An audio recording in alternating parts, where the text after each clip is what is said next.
বন্ধুরা, আজকে আমি আমার গাছের পেঁপে পাড়তে এসেছি। তো মা এটা ওদিকটা দেখে হাঁটো, এদিকটা নোংরা দেখে হাঁটো মা। আমি যাই গাছে উঠবো তো না, পাঁচিলে উঠবো। আসো এদিক দিয়ে আসো মা।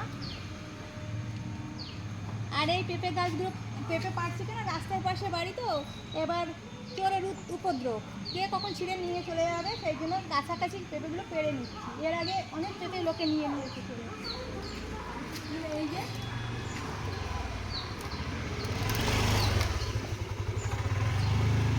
নিজের গাছ লাগিয়ে গাছের পেঁপে পাড়া, এটা যে কত আনন্দ।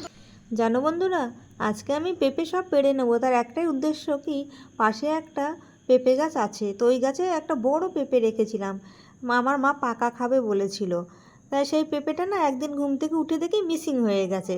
সেই কারণে আজ এক সপ্তাহ ধরে আমার ঘুম হচ্ছে না, পেঁপেগুলো পেড়ে নিই। কেননা আবার এগুলো যদি মিসিং হয়ে যায় তাহলে বুঝতেই পারছো বন্ধুরা, এত কষ্ট করে গাছ লাগিয়েছি, তার ফল যদি একটু না পাই হাতে তাহলে একটু সত্যিই খারাপ লাগে। তো যাই হোক, কি করা যাবে, সবারও তো হয় না গাছে, তো যার হয়নি হয়তো তার খুবই দরকার ছিল, তাই সে নিয়ে নিয়েছে।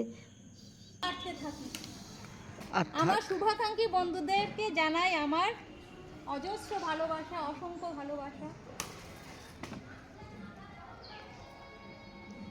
ঝুড়ি ভরে গেল, ঝুড়ি ভরে গেল। বড়গুলোই পেড়ে নেবো। আর পারিস নি? না না, পারবো।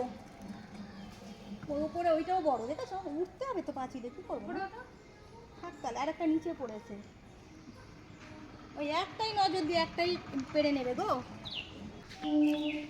তো বন্ধুরা, আজকে আমার ঝুড়ি ভরে গেল, আজকে আমার ঝুড়ি ভরে গেল। আমি ভীষণ খুশি, গাছ লাগিয়ে ফল পেলাম। এর চাইতে আর আনন্দ কিছু আছে? তাই না কাকি? খুব ভালো এটা বলছো তো, মানে জানো বন্ধুরা, আমি ভীষণ গাছ প্রিয়, তাই গাছ লাগাতে আমি ভীষণ ভালোবাসি।